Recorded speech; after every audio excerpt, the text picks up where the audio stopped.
It's not the one in the rush. My bad. Hello, we're it was too low last time.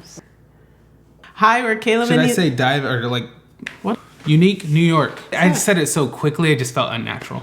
Hello, we're Caleb and Elaine, and welcome back to the KEJ Productions YouTube channel. Today, we're gonna be talking about audio compressors and their parameters. Let's jump in.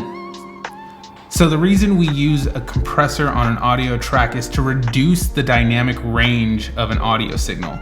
All the dynamic range is the loudest and softest points in the audio signal.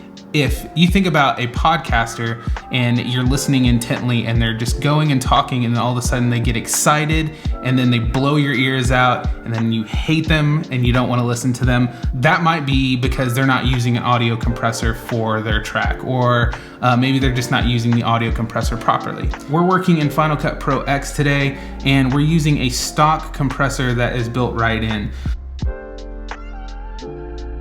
So whenever you first open up this compressor, you see a lot of parameters. You see threshold, ratio, makeup gain, knee, attack, and release. The thing that I'm looking for whenever I first open up the compressor is the ratio and the threshold. The threshold is the point at which the compressor is engaged.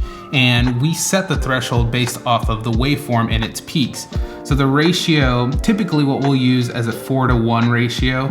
And what this is doing is for every 4 dB that it goes over the threshold, it's only letting 1 dB through. So it's basically attenuating the level down. So you can see in this meter right here, this is where the gain reduction is happening. So that's basically what it's metering. This is all the compressor does. We're making it sound as clean and smooth as possible for the end listener. So moving on to the knee. The knee is the transition from uncompressed to compressed. And you can see that clearly here in this graph. And really what we want to do is have a smooth transition from uncompressed to compressed. Next, you'll see the attack. The attack is the speed at which the compressor is engaged once the signal gets past the threshold. Elaine, I need you to go to the room. No, he needs to go too. He's loud. Wait, just give me a sec. Just give me a sec. So typically for a speaking vocal, we want the attack to be quick. Going back to that podcaster vocal where he screams at you and it hurts your ears, you never know how fast somebody's gonna be talking. So you want that attack to be really quick. So anywhere from like 10 even down is a good space for a speaking vocal. After we've set the attack in, we move on to the release. The release is the exact opposite of the attack.